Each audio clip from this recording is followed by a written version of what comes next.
Hello, welcome to the Plaid Sheep Oracle. This is a poetry pick a card. Each of these piles, 1, 2, and 3, has an association to a poem from my Year With Rilke. And I'm going to give you the dates of the poems, because it's a poem per day. The first one is June 11. Pile 2 is June 29. And pile 3 is November 17. So when I start the pile, I'm going to read the poem, and then we will look at the cards. There's 3 oracle cards, and then there'll be tarot. So I don't know where this is going to go. It's kind of a mystery. I was inspired a little bit by receiving the poetry archetype from the Archeo deck. And we'll see where it's going to go. I'm also going to show you the undersides of the 3 oracle decks where they stopped when I stopped shuffling. So, Keeper of Pleasure, Self-Acceptance, and Submerge. Okay, so pile 1, June 11. Earth, isn't this what you want? Earth, isn't this what you want? To arise in us, invisible? Is it not your dream to enter us so wholly there's nothing left outside us to see? What, if not transformation, is your deepest purpose? Earth, my love, I want it too. Believe me, no more of your springtimes are needed to win me over. Even one flower is more than enough. Before I was named, I belonged to you. I see no other law but yours, and know I can trust the death you will bring. See, I live. On what? Childhood and future are equally present. Sheer abundance of being floods my heart.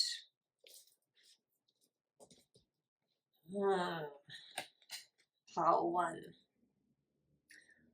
We have truth,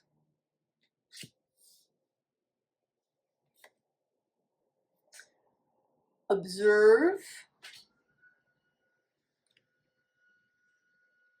and go dark. Which,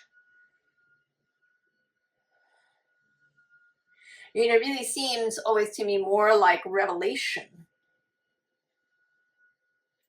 Seeing what lies beneath. So there's something here about seeing what lies beneath. There's truth, observation, looking beneath the surface.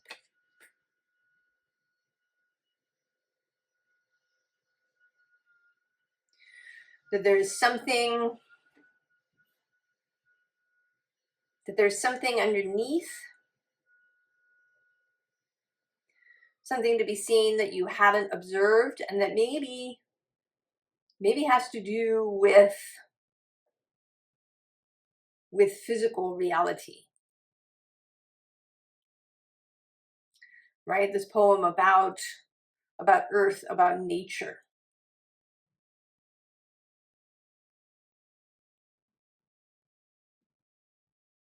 About your own physical reality. Maybe if you have been up in your head, if you've been spending a lot of time online, reading things, listening to things.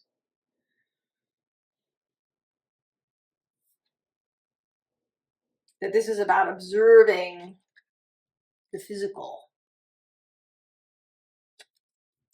And often when I receive this card, I think of the parrot as the heart, right? This red parrot. Because your heart is observing, your heart receives signals, information, impressions.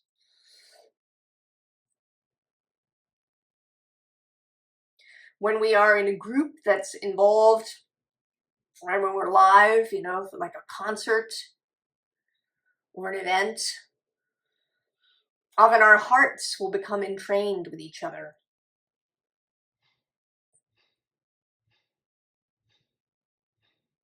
There's something here about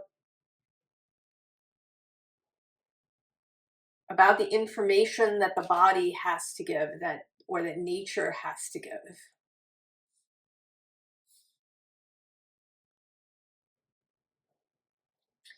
Well, not surprisingly, we have the Wildwood Tarot stepping up.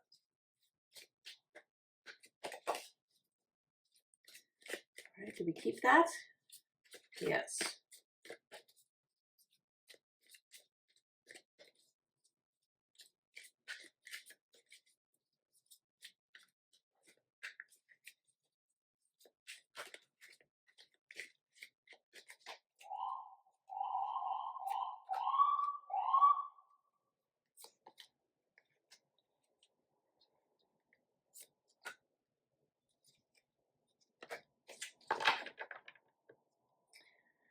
Ah, the Woodward. He is a steward of the forest. He's there to help, to ensure that that things remain flowing within the forest.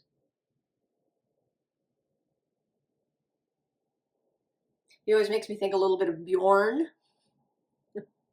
from The Hobbit. Who's underneath? Oh, look at that, the ancestor. So there's all this forest, earth energy. Oh, the hooded man. Receiving that message, right, from the little bird. The pole star. The Seven of Bows, clearance. The journey. And the Five Bows of empowerment.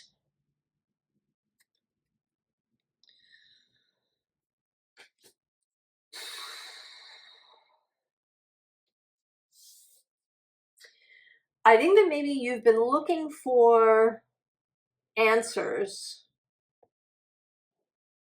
in the wrong place. And that you are something is wanting to redirect you to finding answers through yourself. I mean, this doesn't mean that every answer comes, I think, from within. I think we do receive from source, right? We receive inspiration and ideas, and I think we can receive them from people too. When we're in a good vibrational place, we run into people who say something and it's like, oh yeah. I think that can happen. But this feels like really learning to tune your own compass, right? The Woodward and the ancestor, right below or next to the ancestor is balance. Actually also the shaman and then the stag, all in a line with each other underneath.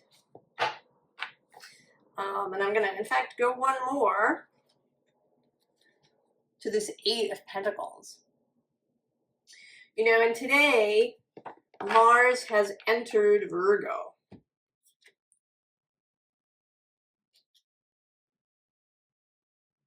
And Mars is certainly embodiment, the body, the muscle, the meat of the body.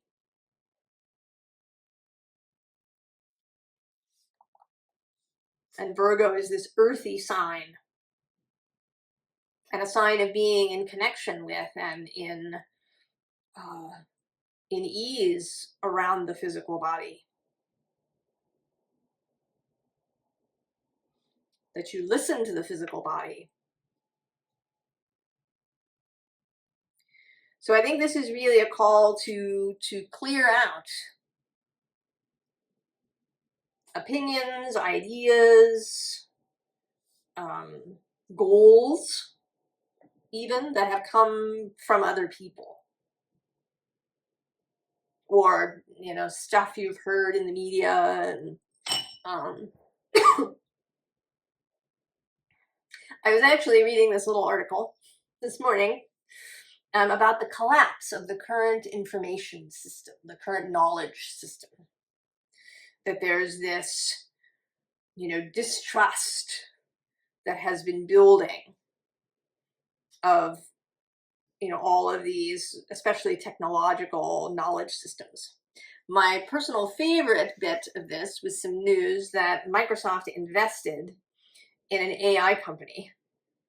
And the deal was that the AI company would help you with software development and stuff. You could ask the AI questions. And it turns out that it wasn't, in fact, AI. It was 700 engineers, software engineers in India pretending to be the AI. How awesome is that? How awesome is that?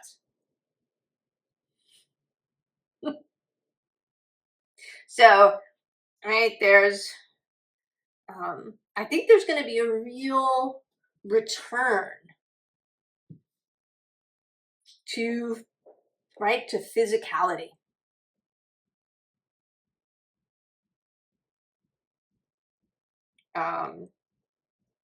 In the future. And I think it could happen really in a really beautiful way if we see it that way. If we envision it, if we follow that star. So I think you were being asked to adjust your journey, to reorient yourself to your own star. You know, the light in the lantern here is usually seen as the star from the star card. And this guy too, you know, he makes reference to a carved figure in the White Hills in Britain. And, you know, he's been there for centuries. Also, he's naked.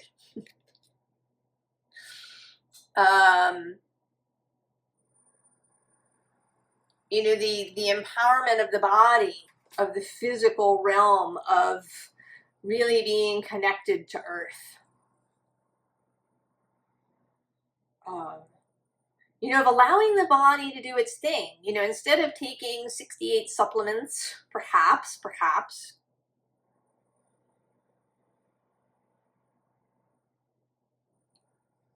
because you think that the body needs all this help.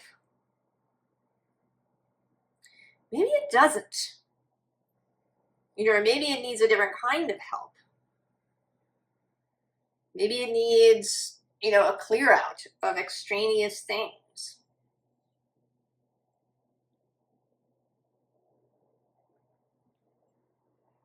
We can get caught up in adding more and more and more. And we do that even in the, you know, sort of herbal and holistic realm. We can, you know, add on more herbs and more tinctures and more supplements and, you know, all of these things in an effort to rebalance the system. And all it does is make your body a little crazier. Just. So there's something too about simplification. And that may be here, right? You've got this head that's covered in all of this stuff. And that by going dark, by returning to the self, you can find your way better.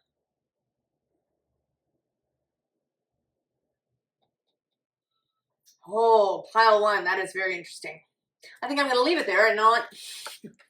I'm gonna do the simple thing too, and just leave the woodward here on top. With truth. All right, pile two. You are June 29th. Slowness. This is from A Letter to a Friend. As for me, my internal pace is slow. Mine is the intrinsic slowness of the tree that embraces its growth and its blooming. Yes, I have a bit of its admirable patience. I had to train myself in it from the moment I understood the secret slowness that engenders and distills any work of art. But if I know its temporal measure, I know nothing of its immobility. Oh, the joys of travel! So, internal slowness. What do we have? Oh, relief. Floating world, yeah. And encourage effortlessness, yes. Oh, have you been striving, efforting, digging, trying all the things? I'm a big trier. I'm with you there. Trying all the things.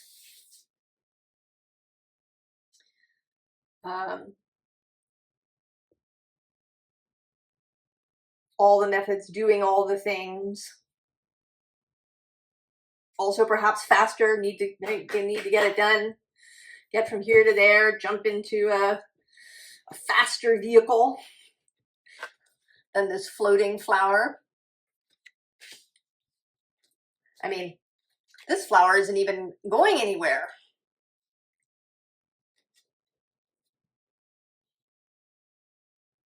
And with the poem, right, there's a distinction made that one can take an action that is rooted in ease and this kind of slow intention. You know, that it might even be running, right? That you could run. But if you do it with this kind of slow intention of really listening,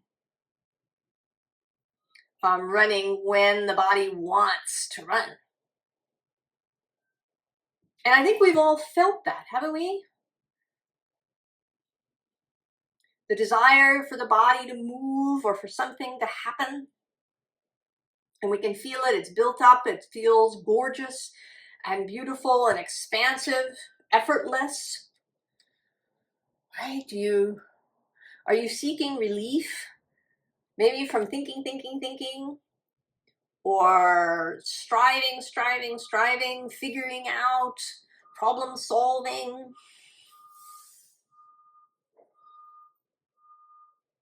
I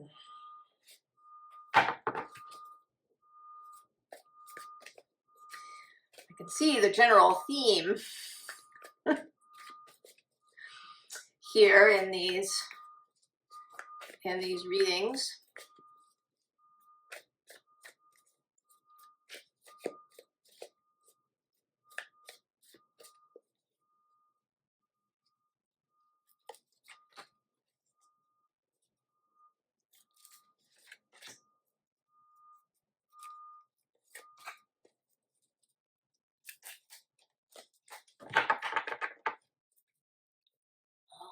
Two of fire, a giraffe, rather than a Mustang horse.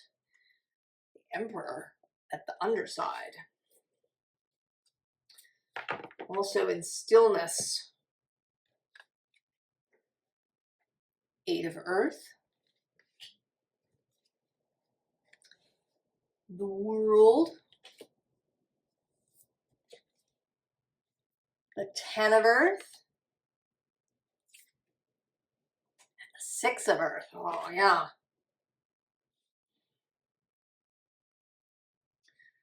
Really intention. I do love this Eight of Earth because it really focuses on the artistry, the craft in the Eight of Pentacles. When it's unbalanced, when it's distorted, then the Eight of Pentacles becomes this striving, efforting, pushing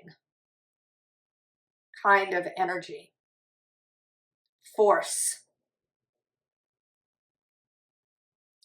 But when you're in flow, we all know that, when you work from inspiration rather than trying to force yourself, then it's beautiful.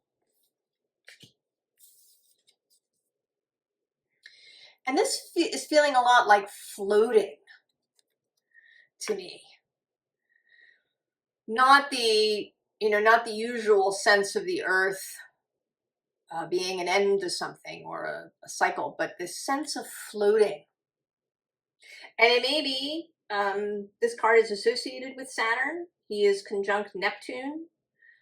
Today, as I do this reading, Jupiter squares Neptune exactly tonight.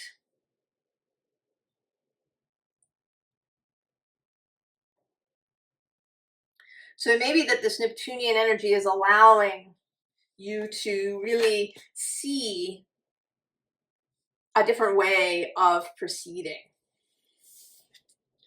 Right? The Ten of Earth too. Allowing things to build at their own pace. There's a lack of forcing, a lack of pushing. The wolf feels very much like honoring the body.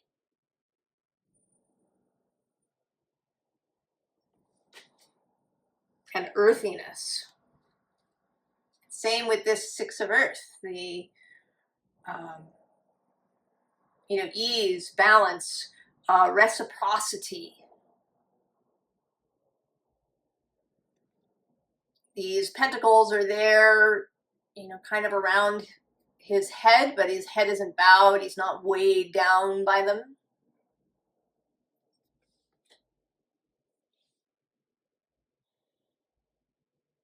So perhaps you need to take some ease.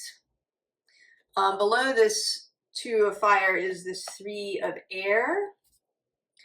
And I'm also seeing this as rather than as sadness, more as quiet.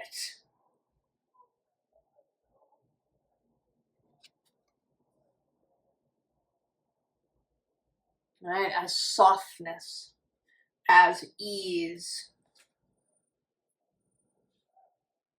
And then I think it'll really feel like a relief if you've been pushing,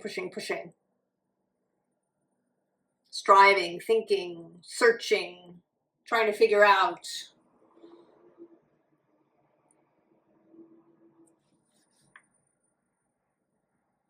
Looking for evidence.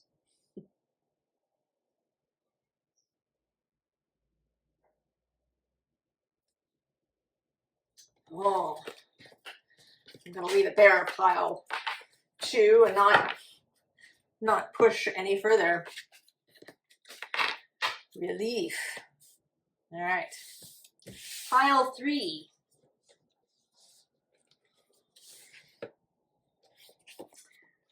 Which is November 17th. From Sonnets to Orpheus. Orpheus, do you hear? Orpheus, do you hear the new sound, droning and roaring? Many now exult in it. Though the machine insists on our praise, who can listen with all this noise? See, it rolls over everything, weakening us and taking our place. Since its strength is of our making, why can't it serve and not possess us? Oh, there's a whole theme. You might want to watch all 3 piles. I don't usually say that, but I think they're going to be related. Oh, risk. Soulmates. And craft your focus. Oh.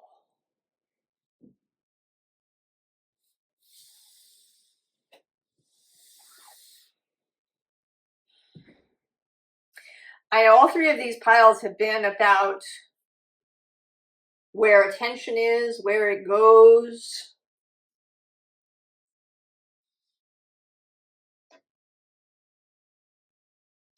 And this feels very much like more physicality. Right? The song of the machine.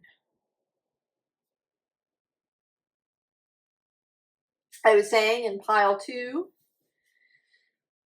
that I was reading an article this morning about the end of a particular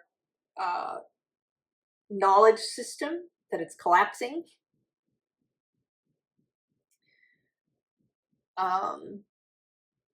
Right? Nobody believes anything anymore. Is it real? Is it fake? Is it AI? What is it?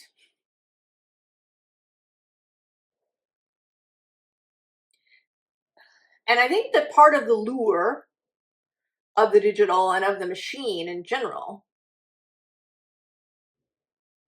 is that it's meant to really reduce, if not eliminate, risk.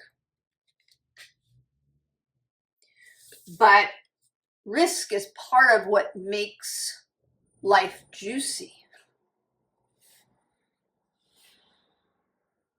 What makes us feel things.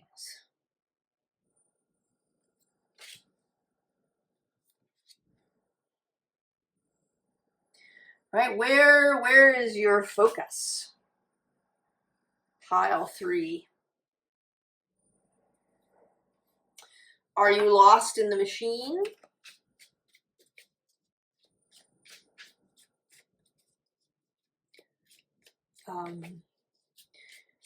You know, I saw recently a little article in the Times about, you know, how to travel without your phone so that you're not distracted by it and you can just go and, you know, see places. And I totally understand that. I get it. And yet it's kind of crazy in a way, because the phone can be a really useful thing. Right? Right? It's not the phone itself. I mean, yes, right? It's got these addictive things on it.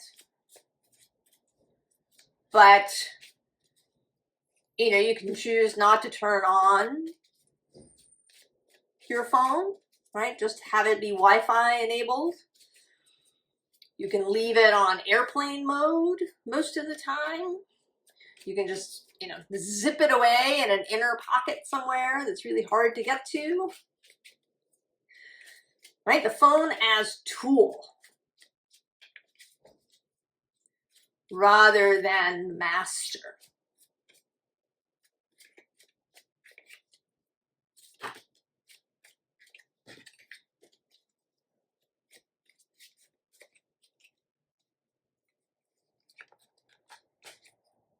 So it's interesting. We had both the 8 of Cups and that 2 of Pentacles change card come out. I didn't want to keep them, but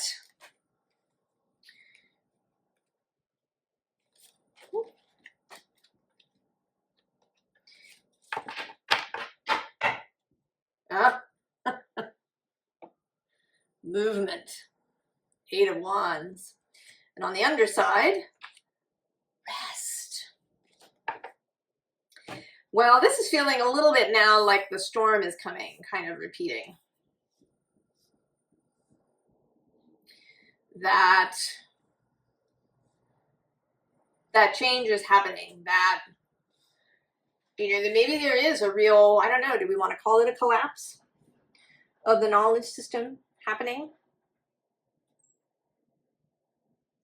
I think it could be really beautiful if people turning back to the physical.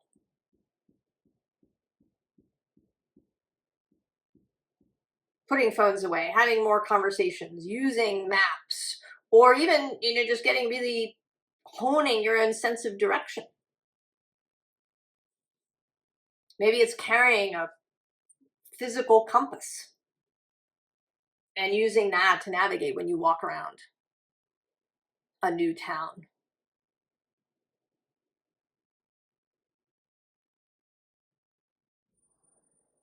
Maybe it's, you know, reading physical books. Maybe it's going to listen to live music more than you listen to the recorded digital kind. Especially acoustic music, right? That's not mediated by anything but the air.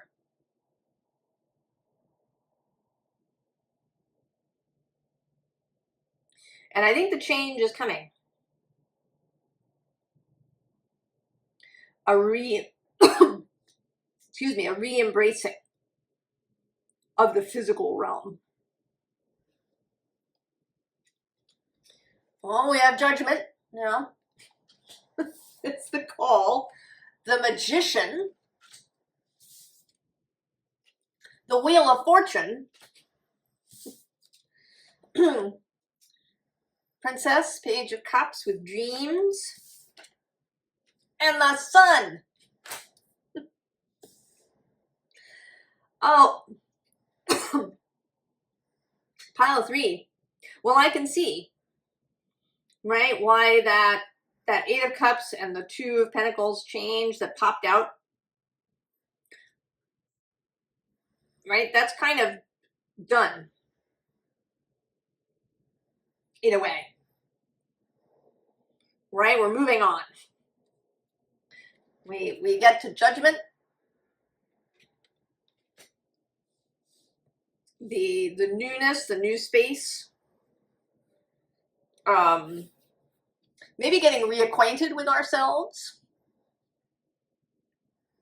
If we got lost in the interwebs, getting reacquainted with ourselves. Right? Finding power, finding creativity again. And the wheel is moving.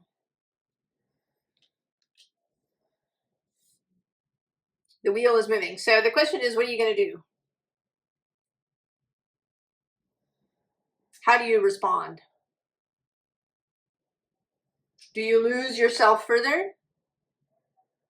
Do you read more articles, look at more websites, ask AI what the answer is?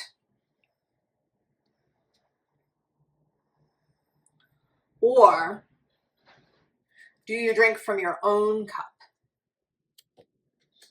Do you allow yourself to receive messages from your own soul and from source, where the clarity lies?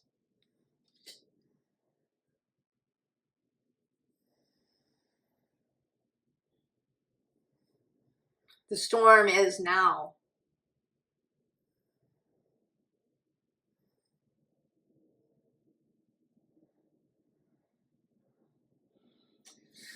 Oh, pile 3.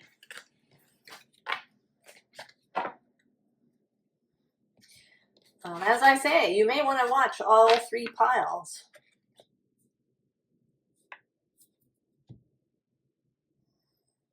I don't know, oddly, I feel like pulling a kind of collective tarot thing. Now here at the end, I've never done that before, so that's new. But we're gonna get the 8 of Wands here on this deck that called to me.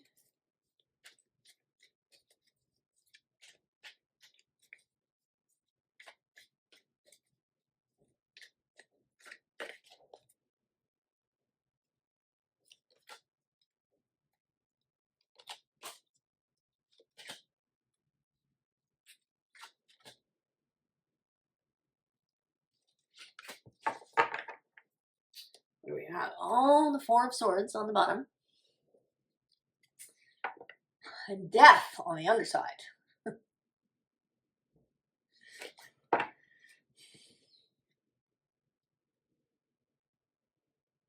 mean, this is feeling very much like an alarm is going to go off. Right? That there's going to be a sound that this flower will trumpet.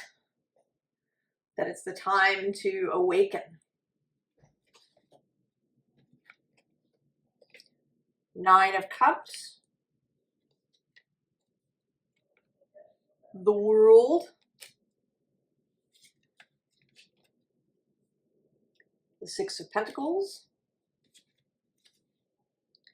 The Page of Pentacles. And the Queen of Swords. Well, you know, now this is feeling, this, right, this seems like having breakfast. That, right, that we are being woken up. That we're going to have breakfast. We're going to drink from the Nine of Cups, from this emotional mastery, this wish fulfillment, this dawn, right? The sun rising behind her. And then we enter this new world.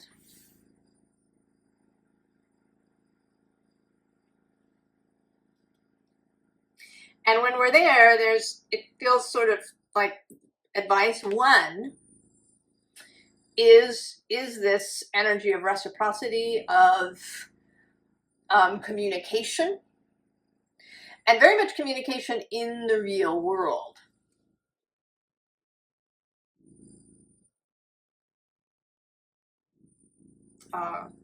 Conversation, learning from each other,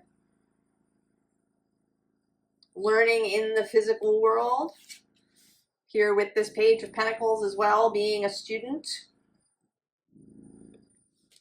This card has been following me around for several weeks now. The Page of Pentacles. And then the Queen of Swords, the clear seeing, the discernment, moving forward.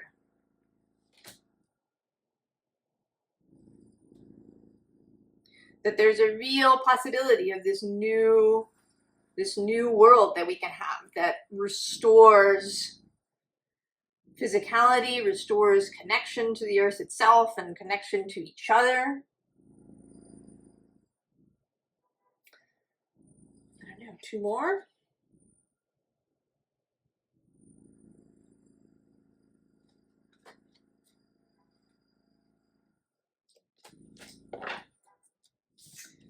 What are they? Oh, there's the King of Pentacles. And this Eight of Cups.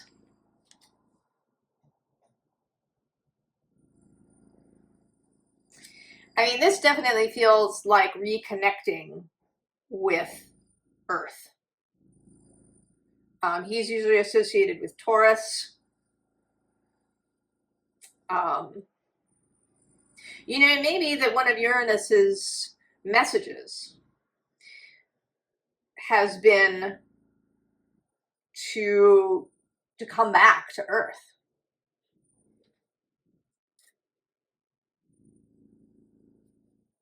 And it's possible he dips into Gemini on July 7th until November 7th, when he dips back into Taurus for a bit during his retrograde. That we're going to get a real clear vision. And then his retrograde may allow for some last adjustments for us in our minds, in the way that we see things, in how we think about the physical world and the earth in particular, nature.